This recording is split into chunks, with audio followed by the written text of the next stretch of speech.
Beberapa hari ini, gua dihubungi oleh banyak orang ya guys, via WA, via Instagram, Facebook, dan juga di komentar-komentar YouTube gue.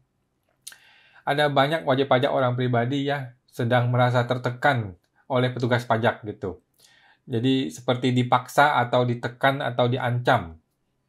Anda harus bayar nih pajak nih atas temuan SP2DK. Di November ini Anda harus bayar atau di Desember paling telat. Tapi harus tanda tangan, harus memutuskan mau membayar gitu ya. Kalau tidak, kami tingkatkan ke pemeriksaan. Nah, ancamannya tuh dari kata-kata yang sangat halus gitu, sampai ada juga petugas pajak yang terang-terangan, dia berani ngancam lo bayar atau lu pemeriksaan gitu. Jadi jelas-jelas ada petugas pajak yang ngomong seperti itu. Inti ceritanya sih cuma satu guys, inti ceritanya adalah wajib pajak itu maunya ikut program PPS supaya SP2DK-nya itu gugur. Nah, orang pajak maunya SP2DK-nya diberesin dulu. Jadi bayar pajaknya dahulu dong. Nah, urusan PPS itu tahun depan, itu urusan belakangan. Sekarang nih SPD2K dulu nih, mesti lu beresin. Nah, sehingga dua perspektif ini dan dua kepentingan ini tuh bentrok gitu guys. Jadi tidak ada jalan temu nih, nggak ada jalan temu nih sampai hari ini. Jadi video ini gue buat khusus untuk Anda-Anda nih ya, Anda-Anda yang sedang mengalami tekanan batin ya. Karena kasus SP2DK yang Anda terancam untuk naik ke pemeriksaan. Sedangkan Anda itu pengen berniat ikut program PPS tahun 2022 nanti. Nah, seperti biasa guys, sebelum gua memulai kisah imajinasi gua yang aneh ini, gua mau disclaimer dulu ya guys, bahwa semua yang gua sampaikan ini, dalam video ini semuanya ya, sepenuhnya adalah pendapat pribadi gua saja. 100% pendapat pribadi. Bukanlah kajian akademis, ini bukanlah saran resmi seorang profesional konsultan pajak guys. Ini tidak mewakili profesi ataupun lembaga profesi apapun. Ini tidak didukung oleh data apapun ya guys. Tidak ada data dan fakta yang mendukung ini. Tidak dapat dibuktikan kebenarannya. Dan ini semua hanya aja dalam imajinasi pikiran gue saja. Oke ya. Nah, seandainya ada nama atau tempat yang kata-kata yang familiar bagi Anda, ketahuilah bahwa yang gue maksud itu bukan Anda ya. Bukan yang Anda kenal itu gitu guys ya. Semua ini hanyalah ada dalam imajinasi kepala gue saja. Oke guys.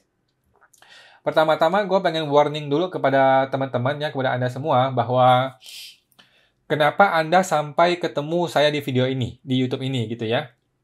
Karena Anda sedang stres. Anda tidak percaya pada petugas pajak, Anda merasa terancam, atau Anda mungkin Anda tidak mampu bayar konsultan pajak gitu, atau tidak mau dan sebagainya. Atau bisa juga hanya sekedar mencari second opinion saja di internet gitu ya. Tapi apapun alasan Anda, intinya itu Anda ingin mendapatkan informasi yang lebih banyak sehubungan dengan kasus SP2DK yang sedang Anda alami ini, ya toh? Anda mungkin pikir bahwa kasus ini unik dan spesial gitu, padahal tidak. Semua kasus yang sedang terjadi saat ini adalah kasus yang sudah terulang-ulang sering kali terjadi gitu ya guys. Jadi kasus Anda tidak spesial, kasus Anda tuh biasa saja terjadi pada banyak orang juga gitu. Nah, tapi gue pengen teman-teman jadikanlah channel ini semata-mata hanya untuk mendapatkan informasi tambahan guys. Dan sebagai pertimbangan tambahan dalam lu mengambil keputusan. Tapi tolong janganlah menjadikan channel ini sebagai sarana konsultasi resmi ya guys. Bukan. Ya. Karena masing-masing orang itu punya kondisi dan kasus yang berbeda-beda. Oke, wilayahnya juga berbeda-beda, ya kan? KPP juga berbeda-beda gitu ya. Jadi tidak bisa digeneralisir dengan satu metode untuk semua orang gitu. Nggak bisa. Oke? Nah, apabila Anda mampu membayar jasa konsultan pajak profesional, saya sangat mengharapkan atau menyarankan Anda untuk menggunakan jasa konsultan pajak profesional, guys. Ya, dan biarkanlah konsultan pajak ini bekerja untuk Anda, menyusun tax planning untuk Anda. Nah, jadi jadikanlah video ini hanya semata-mata untuk menambah informasi saja, guys. Oke, bukan sebagai sarana konsultasi resmi. Ya, karena situasi dan kondisi Anda mungkin berbeda-beda dari setiap satu kasus ke kasus yang lain. Walaupun kasusnya mirip, kondisi si wajib pajaknya berbeda-beda. Oke. Nah, kenapa butuh konsultan pajak? Ya, karena diperlukan sesi konsultasi, guys. Sesi tanya jawab yang detail sehingga konsultan pajak ini bisa mengetahui persis kondisi SPT wajib pajak. Dia kan mesti buka dulu SPT Anda, lihat dulu hartanya, lihat dulu hutangnya, lihat dulu penghasilannya. Ada banyak kriteria yang mesti dia lihat gitu loh. Oke? Dan nanti kan dialah yang akan bertemu dengan petugas pajak untuk menjelaskan kondisi Anda. Oke? Nah, by the way, video ini tidak diperuntukkan bagi Anda-Anda yang terkena kasus pidana ya guys. Kalau Anda berstatus kasus pidana perpajakan, maka Anda tidak bisa menggunakan informasi dari video-video ini. Ya, karena kasus pidana itu jelas-jelas Anda dengan sengaja melakukan pelanggaran perpajakan ya, dan itu memang seharusnya Anda dipidana. Nah, sekarang pertanyaannya adalah apa yang sedang terjadi nih? Kenapa jadi ribut seperti ini? Okay, what's going on? Kenapa tiba-tiba di bulan November ini begitu banyak SPDODK yang dikejar-kejar, diteleponin, dipanggil, di BAP, terus dipaksa-paksa, disuruh bayar gitu ya, ditekan dan diancam akan diperiksa dan sebagainya. Pokoknya intinya lu mesti bayar sekarang gitu aja. Nah, yang sedang terjadi adalah, tapi ini pendapat pribadi gue ya guys, yang sedang terjadi adalah wajib pajak dan petugas pajak itu sama-sama bertempur dengan waktu, ya, dan sama-sama sedang perang psikologis nih. Jadi ini udah nggak ngomongin detail peraturan pasal ke pasal, ini udah ngomongin perang psikologis, guys. Dari sisi petugas pajak, ya, mereka punya target yang harus dicapai.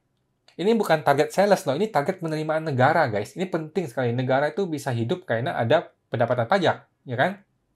Nah, target yang mereka kejar ini akan mempengaruhi kinerja tugas mereka. Gaji mereka tahun depan juga terpengaruh. Bonus mereka tahun ini juga terpengaruh. Oke, kenaikan pangkat mereka dari tahun ke tahun juga berpengaruh dari kinerja mereka, gitu.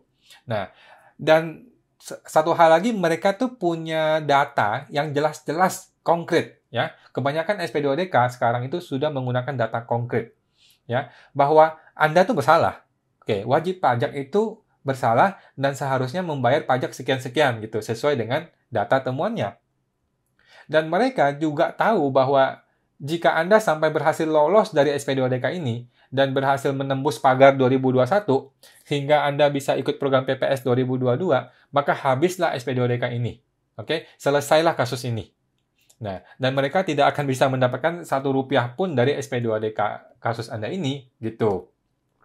Oke, padahal kan SPD-ODK ini adalah hasil kerja keras para petugas pajak dalam analisa mereka yang sangat rumit loh. Mereka tuh sangat rumit sekali membahas dan menganalisa data-data perpajakan yang berjibun banyak sekali gitu loh. Nah, mereka analisa dan menghasilkan SPD-ODK ini gitu.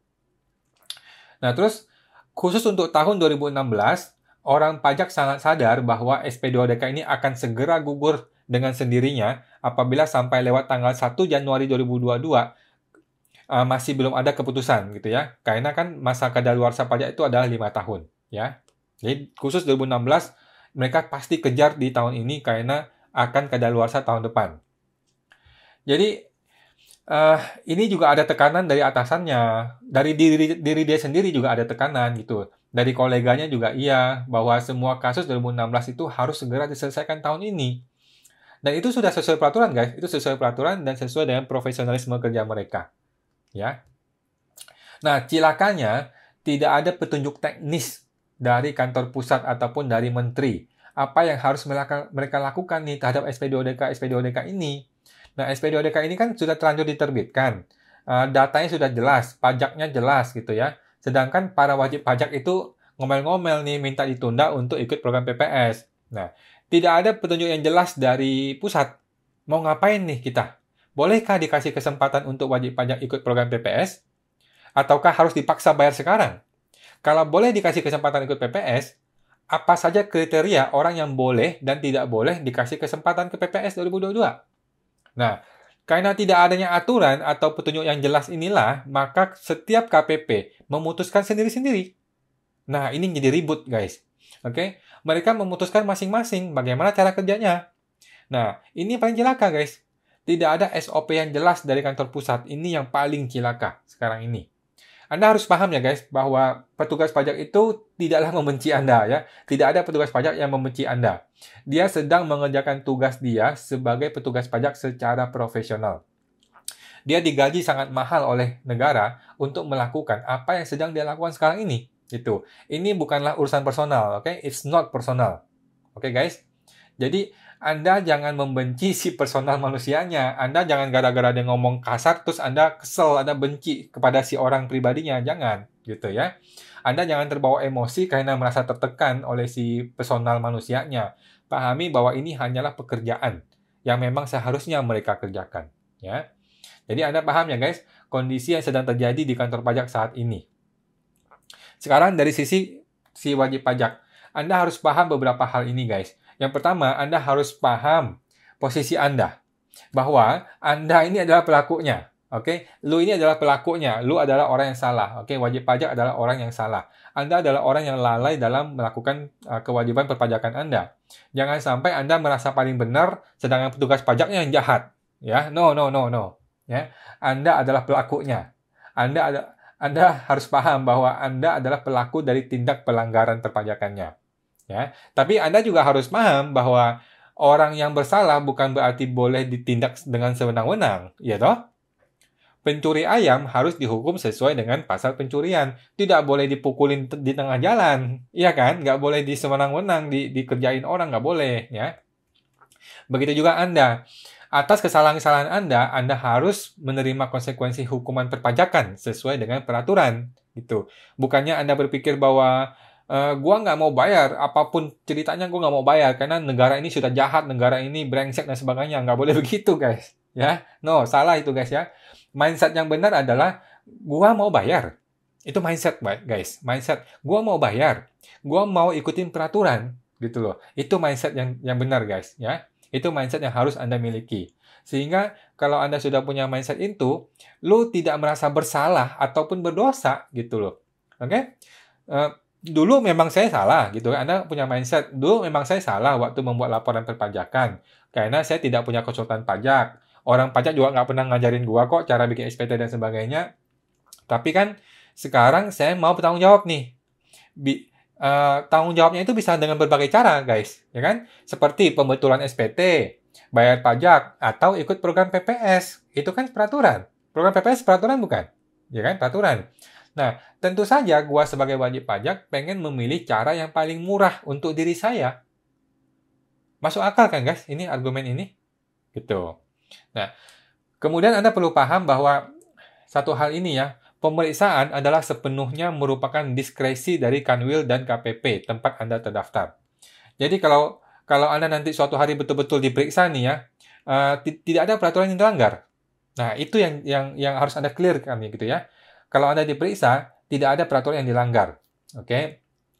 Anda mesti paham, tidak ada peraturan yang melarang petugas pajak untuk memeriksa terhadap wajib pajak. Yang penting ada alasan yang kuat. Gitu. Oke? Nah, yang mau kita permasalahkan adalah alasan ini nggak kuat. Oke? Pemeriksaan ini muncul setelah Undang-Undang HPP disahkan. Nah, di mana di situ ada program PPS. Artinya, Anda merasa bahwa hak Anda untuk ikut program PPS telah dengan sengaja dihilangkan oleh petugas pajak ini. Gitu loh. Itu yang mau diprotes. Anda juga protes bahwa mungkin terjadi sesuatu pelanggaran prosedur di internal KPP. Itu yang mau dipermasalahkan juga. SOP internal maupun SOP dari kantor pusat mungkin ada yang dilanggar. Nah, jadi prosedur pelaksanaan pemeriksaan itulah yang akan kita permasalahkan nanti. Kalau betul-betul diperiksa ya. Tapi bukan tindakan pemeriksaan itu sendiri guys. Bukan ya. Karena pemeriksaan adalah hal yang sepenuhnya merupakan hak diskresi dari Kanwil dan KPP. Oke, jadi keinginan Anda supaya tidak diperiksa itu sepenuhnya adalah berbentuk permohonan, guys, permohonan, ya. Makanya saya sarankan Anda untuk bikin surat permohonan resmi, ya, bukan paksaan ya, bukan maksa orang pajak ya, bukan, hanya permohonan saja. Nah, Anda nggak bisa memaksa KPP atau Kanwil gitu ya untuk tidak pemeriksaan Anda, nggak bisa, ya. Tapi Anda boleh memohon untuk tidak diperiksa, ya. Permohonan secara baik-baik melalui surat resmi, gitu. Nah, kalau permohonan Anda ditolak, maka orang pajak harus memberikan alasan penolakannya loh. Ya, kenapa permohonan saya ditolak? Kenapa saya sampai harus diperiksa? Gitu. Kenapa masih sekarang diperiksanya? Nah, alasan inilah yang akan Anda ajukan ke pengaduannya nanti kalau betul-betul Anda mau mengadukannya. Gitu. Nah, satu lagi yang saya ingin Anda pahami bahwa dalam setiap kasus pajak ya, saya sebagai konsultan pajak selalu mengharapkan win-win solution. Saya selalu mengharapkan bagaimana caranya kedua kepentingan ini bisa bertemu, di mana petugas pajak bisa mendapatkan benefit perpajakan, sedangkan wajib pajak dapat memenuhi kewajiban perpajakannya dengan baik. Gitu guys. Nah, di situ kita bisa ketemu di tengah-tengah. Saya tidak pernah menyarankan wajib pajak itu untuk ngotot gitu. Nggak mau bayar, pokoknya gue nggak mau bayar 1 rupiah pun. Nggak boleh gitu guys. Ya, Nggak boleh. Kecuali kalau wajib pajak betul-betul jelas-jelas tidak bersalah. Itu gua perjuangkan deh, gitu. Tapi kalau memang ada kelalaian dari sisi wajib pajak, ya gua selalu berusaha untuk mencari jalan keluar yang win-win solution. Oke, itu ya guys. Tapi win-win solution ini bukan berarti korupsi ya. Anda tidak boleh mengkorupsi, Anda tidak boleh berkorupsi dengan petugas pajak ya. Gitu guys, oke. Sekarang gua akan sampaikan berbagai argumen yang sering diterima oleh wajib pajak belakangan ini. Itu beberapa hari belakangan ini. Ini cuma salah satunya aja lah ya. Karena ada banyak banget kasusnya. Tapi kasusnya mirip-mirip. Intinya sih sama aja lah sebenarnya ya. Tapi ada beberapa kasus yang mirip-mirip. Yang ini gua akan jelaskan untuk lebih detailnya ya. Gua akan jelaskan argumennya dan bagaimana cara membantahnya. Pertama, kalau Anda ditemukan ada pembelian, contohnya pembelian di pabrik pada tahun tertentu, 5 miliar contohnya, dalam SP2DK Anda ya, ada temuan pembelian 5 miliar. Terus Anda disuruh bayar PPN plus PPH, yang totalnya sekian-sekian gitu ya. Kalau 5M kan PPN-nya aja udah 500 juta. Tapi sekarang ada PPN 2%. Gara-gara Undang-Undang Cipta Kerja, jadi ada PPN 2%. Tapi 2% kali 5 miliar udah 100 juta. Gitu guys. Jadi di situ Anda sudah nggak sanggup bayar, ya kan? Nah, argumen bantahan saya seperti ini, ya. Tapi ini pendapat pribadi, Anda perlu menyesuaikan dengan konsultan pajak Anda, ya. Pembelian saya 5M, bukan berarti penjualan saya 5M plus. Gitu, guys. Kan ada yang namanya barang sisa, ada yang namanya stok barang yang belum terjual, gitu. Jadi, dari 5M ini yang terjual hanya 4M saja. Ada profit 10%, jadi sekitar 4,5M lah omsetnya. Sehingga kan saya seharusnya tidak perlu kena PPN, tidak perlu PKP, gitu. Tapi saya bersedia bayar yang 0,5% atas 4M ini. Nah, disinilah terjadi win-win solution, guys. Anda mengakui ada omset 4M, Anda bayar 0,5%, 20 jutaan, dan kasusnya selesai. Jadi inilah yang saya maksud dengan win-win solution, guys. Oke? Terus, ada argumen pajak yang lain nih. Ini karena gue menyarankan teman ini untuk memohon untuk ikut PPS sehingga PPN dan PPH ini bisa diselesaikan, bisa gugur gitu ya. Terus jadi orang pajak bilang bahwa yang sedang diperkarakan di SP2DK ini adalah PPN dan PPH-nya, bukan harta. Jadi kalaupun Anda ikut PPS 2022, maka PPN PPH-nya tetap terhutang. Nah, ini cilaka guys. Menurut gua ini pendapat yang sangat error ya. Ini pendapat yang sangat menyesatkan ya. Ini edukasi yang sangat menyesatkan dan jahat sekali gitu guys. Jadi hanya gara-gara wajib pajak itu nggak mengerti peraturan perpajakan, terus dikasih edukasi yang sampah seperti ini gitu loh. Argumen balasan gue seperti ini. Argumen balasan gue ya. Yang pertama, Pak, mari kita lihat ke Undang-Undang Pengampunan Pajak yang tahun 2016 dulu, untuk TA yang 2015. Apakah orang yang mengikuti TA 2015, ya, terus ada temuan penjualan tahun 2014, 13, 12, penjualannya bukan harta. Apakah penjualan itu terhutang PPH dan PPN? Jawabannya tidak, guys. Tidak terhutang lagi. Selesai. Sudah diampuni kok semuanya. Bahkan sama sekali nggak disentuh untuk 2015 ke belakang. Gitu ya. Semua PPN maupun PPH sudah diampuni semua. Gitu, guys. Argumen kedua. Mari kita lihat Undang-Undang HPP di pasal 11 Undang-Undang HPP bab 5. Oke, gua akan coba buka ya supaya teman-teman bisa lihat sekalian deh. Ya.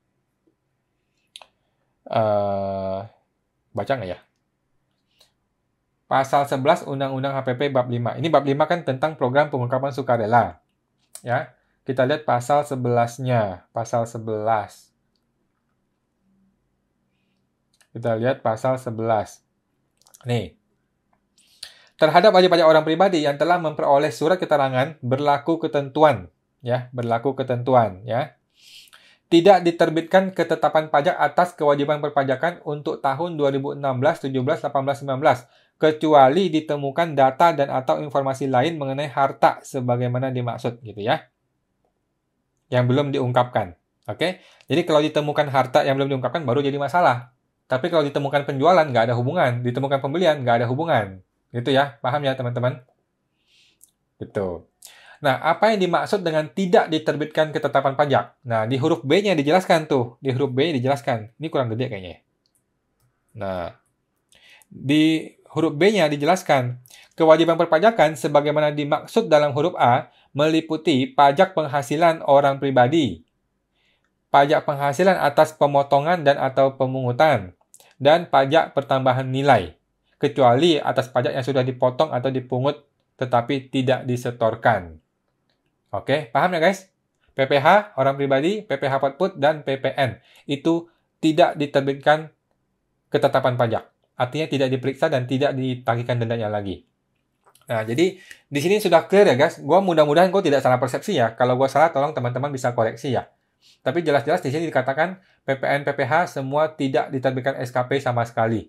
Ya, kalau sudah selesai mengikuti program PPS. Nah, paham ya guys? Nah, Anda jangan mau dibodoh-bodohin sama petugas pajak ya. Gue terpaksa ngomong seperti ini gitu. Ini oknum lah ya. Kita ngomong oknum lah ya. Oknumnya maksud gue. Anda juga perlu baca aturan gitu loh, supaya Anda paham secara perpajakan, Anda nggak sampai dibodoh-bodohin seperti itu gitu.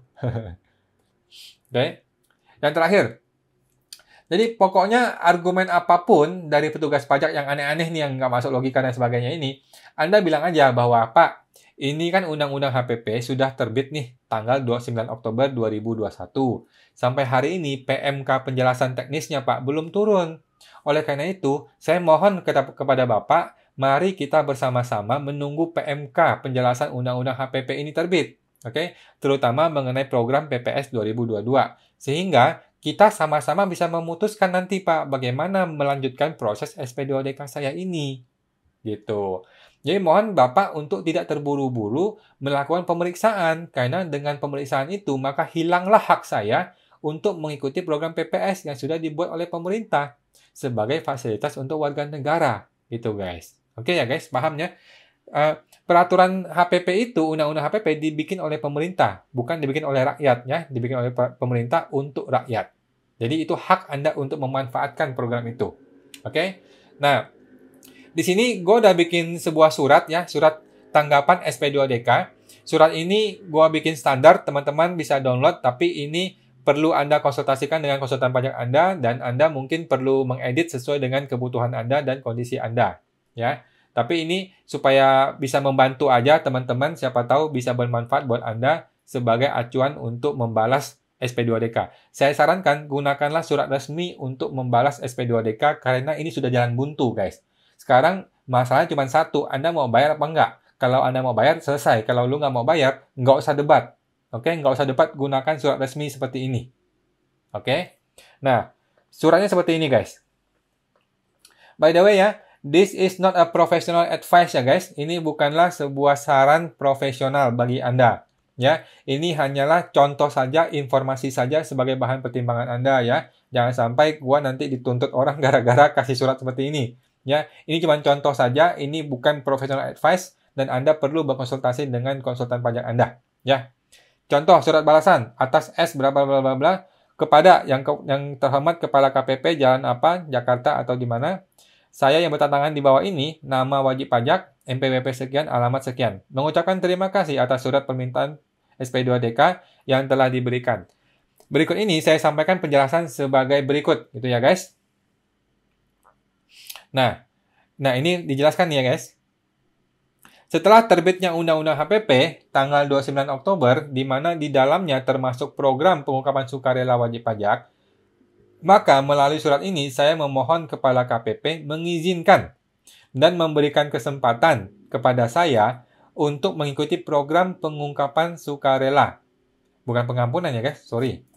Pengungkapan sukarela dengan alasan sebagai berikut. Alasannya, bahwa Undang-Undang Nomor 7 Tahun 2021 tentang HPP, pertimbangan pertamanya, ya. Jadi tadi kan ada Undang-Undang HPP tuh. Ya. Pertimbangan pertamanya ini Undang-Undang HPP. Nah, ini ada pertimbangannya nih, pertama nih. Kan menimbang gitu ya. Nah, menimbang gitu ya.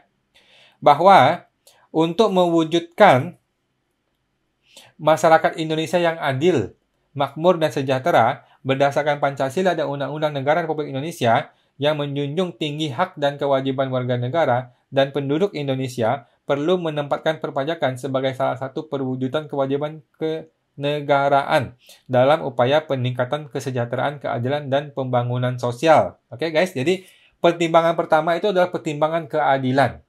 Oke, jadi undang-undang HPP dibikin untuk keadilan, bukan untuk ketidakadilan. Oke, paham ya guys? Jadi, kalau Anda memperjuangkan hak Anda untuk undang-undang HPP ini, maka Anda memperjuangkan keadilan Anda sendiri. Baik ya guys? Kedua, bahwa saya belum mengalami pemeriksaan pajak hingga hari ini. Sehingga saya berhak untuk mengikuti program PPS 2022. Oke, sesuai dengan pasal 8 ayat 4 bab 5 Undang-Undang HPP. Oke. Nanti Anda baca sendiri ya, pasal 8 itu ngomongin apa ya. Jadi itu siapa yang boleh dan tidak boleh ikut HPP ya, PPS ya. Nah, seandainya status saya tetap berstatus belum pemeriksaan per tanggal 1 Januari 2022. Jadi, orang yang tidak boleh ikut PPS adalah orang yang sedang diperiksa. Nah, seandainya Anda tetap berstatus belum diperiksa tanggal 1 Januari 2022, maka Anda qualified boleh ikut program PPS. Terus, bahwa saya berharap dengan ikut serta dalam program PPS 2022, maka semua perpajakan PPH dan PPN tahun 2016 sampai 2020 tidak diterbitkan ketetapan pajak sesuai pasal 11 ayat 1 huruf A dan huruf B, bab 5 Undang-Undang HPP. Yang tadi kita barusan baca itu tuh guys. Dengan komitmen saya mengikuti PPS 2022, maka pembetulan SPT saya akan dianggap tidak disampaikan guys, sesuai pasal 10 ayat 4 bab 5 Undang-Undang HPP. Maka, saya beranggapan bahwa saya tidak perlu dan tidak boleh melakukan pembetulan SPT untuk tahun pajak 2016-2020 dikarenakan apapun yang gue laporkan sudah tidak memiliki konsekuensi apapun terhadap perpajakan saya. Jadi teman-teman paham ya? Kalau Anda mau ikut program PPS, maka semua pembetulan yang Anda lakukan setelah tanggal 29 Oktober dianggap tidak disampaikan alias sia-sia alias percuma, nggak ada gunanya lu bikin pembetulan. Oke? Nah, setelah melalui proses pengurusan SP2DK dengan lancar dan kooperatif hingga hari ini, tibalah saatnya saya menyampaikan penjelasan akhir secara tertulis. Oke guys, secara tertulis. Karena belum terjadinya kesepakatan terkait penjelasan saya. Oke, Anda kan sudah berusaha nih, datang kantor pajak, Anda sudah berusaha menjelaskan, tapi tidak ketemu solusinya. Oleh karena itu, Anda gunakanlah jalan terakhir, yaitu memberikan surat resmi. Itu guys ya. Jangan sampai jalan buntu, nggak boleh. Jangan sampai berantem sama orang pajak, nggak boleh. Kalau udah nggak ketemu jalan temunya, ya udah kirim surat resmi. Poin 1 ini kasus 1 dalam surat, jadi suratnya itu mengenai kasus apa, Anda penjelasannya apa. Jadi, semua yang Anda sudah omongkan ketika Anda bertemu orang pajaknya, Anda sampaikan kembali di surat ini. Oke? Kalau perlu per tanggalnya, kronologinya, tanggal sekian kita ketemu, saya ngomongnya apa. Tanggal sekian kita ketemu, saya ngomongnya apa. Oke? Penjelasan Anda harus Anda tuangkan kembali dalam surat ini. Secara resmi. Gitu ya, guys. Kemudian, saya memohon agar SP2DK ini tidak dinaikkan ke tingkat pemeriksaan dengan pertimbangan sebagai berikut. Baik. Saya menilai tidak ada alasan yang kuat untuk dimulainya pemeriksaan terhadap kasus ini, dikarenakan saya telah menjelaskan dengan niat baik dan selalu kooperatif dengan petugas pajak, gitu loh. Saya berkomitmen untuk mematuhi peraturan perpajakan dan menggunakan hak saya, hak loh ya, untuk mengikuti program PPS 2022 sesuai Undang-Undang HPP. Tanggal 29 Oktober, pemerintah telah menerbitkan Undang-Undang Nomor 7 Tahun 2021 tentang harmonisasi peraturan perpajakan, di mana di dalamnya mencakup salah satunya program pengungkapan sukarela wajib pajak. Saya berniat mengikuti program tersebut, tetapi apabila terjadi pemeriksaan tanpa alasan yang jelas, maka saya menganggap KPP telah dengan sengaja menghilangkan hak saya untuk mengikuti program PPS tersebut. Oke? Apa akibatnya kalau hak seorang warga negara dihilangkan oleh orang lain? Oke, ini bisa jadi masalah besar. Oke? Tanggal 19 November, barusan kemarin ya, minggu lalu, hari Jumat kalau nggak salah ya. Ini ada gua kasih linknya guys, link YouTube-nya. Ibu Sri Mulyani beserta jajaran pemerintah memulai kick-off sosialisasi Undang-Undang HPP. Nah, seharusnya nih petugas pajak juga memberikan edukasi kepada saya selaku wajib pajak gitu mengenai Undang-Undang HPP dan program PPS. Seharusnya petugas pajak mendorong saya untuk mengikuti program PPS gitu loh. Bukannya memaksa saya membayar pajak secepatnya segera di tahun ini. Jadi, ngerti nggak guys? Bu Sri Mulyani susah-susah bikin sosialisasi, bikin kick-off sampai masuk ke YouTube buat apa? Supaya mendorong orang ikut PPS. Sekarang di tingkat KPP malah kebalik. PPS-nya nggak diedukasi, orang disuruh bayar. Gitu. Salah. Kemudian, ini ada di video gue yang lain lagi. Tanggal 3 Agustus 2016, pada link ini ada linknya ya. Dirjen Pajak menerbitkan instruksi pada seluruh jajaran kantor pajak untuk menghentikan semua pemeriksaan yang sedang ataupun yang akan diproses, supaya wajib pajak diberi kesempatan mengikuti program pengampunan pajak. Instruksi ini ya terbitnya 33 hari setelah terbitnya Undang-Undang Pengampunan Pajak. Maka, saya berpikir bahwa akan ada instruksi yang seperti ini lagi di tahun 2021 ini, di akhir November atau Desember ini. Oleh karena itu, marilah kita bersama-sama menunggu keluarnya PMK dan instruksi yang mengatur teknis pelaksanaan Undang-Undang HPP dan program PPS lebih lanjut. Janganlah tergesa-gesa meningkatkan status wajib pajak menjadi pemeriksaan tanpa alasan yang kuat. Gitu guys. Satu lagi, nyambung ini ya. Ini link berita lagi. Pak Dirjen Pajak nih, Suryo Utomo, memberikan keterangan resmi bahwa DJP segera akan menerbitkan 8 PP dan 35 PMK sebagai aturan turunan atau pelaksana untuk mendukung implementasi Undang-Undang Nomor 7 2021 tentang HPP. Oleh karena itu, saya mohon diberi waktu untuk mempelajari aturan turunan Undang-Undang HPP tersebut untuk mendapatkan penyelesaian terbaik terhadap kasus saya. Oke, masuk akal nggak guys? Masuk akal kan ya permintaan Anda ini? Nah, tanggal 15 November, ini link yang lain lagi, Ibu Sri Mulyani meminta wajib pajak segera ikut program PPS di awal di Januari. Saya menyambut baik permintaan Ibu Sri Mulyani tersebut.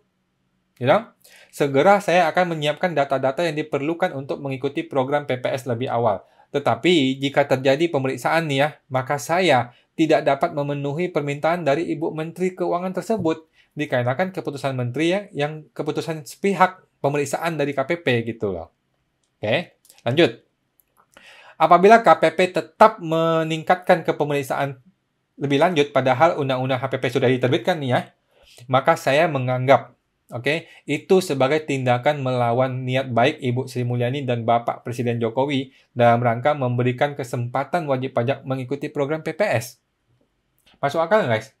Pemerintah udah dibikin peraturannya nih, terus gua diperiksa dengan sengaja, berarti kan lu melawan niat baiknya Ibu Sri Mulyani terhadap warga negara. Ya kan? Nah, menurut saya, pemeriksaan wajib pajak setelah Undang-Undang HPP berlaku juga merupakan upaya secara langsung atau tidak langsung untuk menggagalkan program PPS pemerintah tersebut. Oke? Jadi program itu ada upaya untuk menggagalkannya. Dengan cara apa? Diperiksa aja semua orang. Beres, nggak bisa ikut PPS deh semuanya. Mati deh lu programnya, selesai. Gitu. Nah, saya sangat menyayangkan apabila ada oknum petugas pajak yang melakukan upaya tidak terpuji seperti ini. Paham ya guys? Nah, saya telah sepenuhnya kooperatif sepanjang proses SP2DK ini. Anda paham ya guys? Kooperatif itu bukan berarti mengikuti semau-maunya petugas pajak ya, bukan. Kooperatif itu maksudnya Anda dipanggil datang, ditelepon ngangkat, di WA balas gitu ya. Nah, jadi Anda sudah kooperatif dong. Kalau Anda nggak kooperatif, lu nggak sampai di video ini. Lu orang cuek-cuek aja. Gitu kan. Justru lu kooperatif, lu peduli, makanya lu cari video seperti ini. Ketemulah gua. Gitu. Apabila tetap ditingkatkan ke pemeriksaan, maka saya terpaksa melaporkan kepala KPP ya. Kepalanya lu laporkan. Wajib. Karena kepalanya yang memutuskan pemeriksaan. Beserta semua pihak dan oknum yang terlibat ke jalur resmi pengaduan. Seperti pengaduan @pajak.go.id. Ini khusus untuk perpajakan, untuk Dirjen Pajak, jadi Anda boleh mengajukan. Dan juga ke Ombudsman di ombudsman.go.id/pengaduan. Ya. Serta berbagai channel media pengaduan yang mampu saya akses. Saya akan terus memperjuangkan keadilan dan hak-hak saya hingga sampai ke kantor Bapak Presiden apabila diperlukan. Oke? Gitu guys. Demikian penjelasan saya. Saya ucapkan terima kasih atas dukungan dan sebagainya. Jakarta tanggal sekian, nama WP-nya siapa. Gitu guys. Ya. Nah, Anda jangan khawatir, jangan takut untuk berperkara dengan petugas pajak. Ya, berperkara itu adalah fasilitas yang disediakan oleh negara untuk wajib pajak. Ya, dan kalau Anda merasa benar, perkara diperjuangkan terus, keadilan Anda perjuangkan terus, dan sangat mungkin Anda menang di pengadilan pajak. Jangan khawatir, di pengadilan pajak banyak sekali wajib pajak yang menang. Ya, gitu guys. Oke, gua akan lanjutkan lagi. Itu suratnya ya guys, tadi sudah gue bacakan. Ya, gua akan taruh linknya, link surat itu di video ini, di deskripsi video ini. Anda boleh download, tapi saya harapkan Anda bisa mengedit sesuai dengan kondisi Anda, dan kalau bisa konsultasikanlah dengan konsultan pajak profesional supaya bisa dapat perspektif yang lebih baik dan lebih transparan ya. Dan ini sekali lagi bukanlah professional advice ya, ini bukanlah saran seorang profesional ya. Itu guys. Oke, dan terakhir saya mau sampaikan buat teman-teman ya yang nonton video ini. Mungkin ada sebagian dari Anda berpikir, wah si Awan ini temannya oligarki nih, Awan ini anti pemerintah nih, si Awan ini berada di pihak orang-orang tertentu nih, orang kaya nih, atau orang miskin nih, atau orang yang anti pemerintah yang tidak mau bayar pajak dan sebagainya gitu ya. Bukan ya, gue mau sampaikan hal yang sebaliknya gitu guys. Semua video gue ini gratis untuk Anda, ya untuk semua. Padahal gue bisa aja minta bayaran puluhan juta hanya untuk satu SP2DK guys, untuk kasus-kasus klien gue. Fee-nya itu bisa puluhan juta untuk satu kasus SP2DK saja gitu ya. Nah, semua edukasi yang gue sampaikan melalui video ini semata-mata untuk membantu Anda memperjuangkan keadilan bagi Anda dan keluarga Anda gitu ya. Untuk orang-orang yang kelas menengah ke bawah gitu. Karena hampir semua yang komplain ini adalah orang-orang yang kelas menengah ke bawah atau dia sedang kesulitan keuangan sehingga dia tidak mampu bayar konsultan pajak profesional gitu. Oke ya. Jadi justru kebalikannya guys, gua ini bukanlah berada di pihak yang anti pemerintah gitu ya. Justru gua ada di pihak rakyat kecil menengah yang uangnya tuh mungkin pas-pasan gitu, tapi terkena masalah pajak gitu. Padahal kan dia nggak punya edukasi yang lengkap gitu loh. Padahal orang-orang kelas menengah ke bawah inilah yang memilih para pemimpin kita ya, presiden, DPR dan sebagainya gitu. Nah, orang yang dia pilih, presiden, sudah membuat aturan ini, Undang-Undang HPP, untuk dikembalikan ke warga negara sebagai haknya untuk diikutin gitu. Oke, gitu ya guys. Jadi gua berpihak pada keadilan ya dan hak-hak masyarakat luas ya, bukan pada golongan tertentu saja, bukan pada golongan kaya, bukan pada golongan miskin juga gitu. Saya bukan anti pemerintah, saya mendorong semua wajib pajak untuk melakukan kewajiban perpajakan dengan sebaik-baik dan sebenar-benarnya gitu guys ya. Saya mendukung wajib pajak untuk memanfaatkan semua hak yang dimiliki, termasuk hak untuk mengikuti program PPS tahun 2022 yang dibikin oleh pemerintah untuk warga negaranya sendiri. Gitu guys. Oke ya guys. Itu aja hari ini. Semoga bermanfaat ya.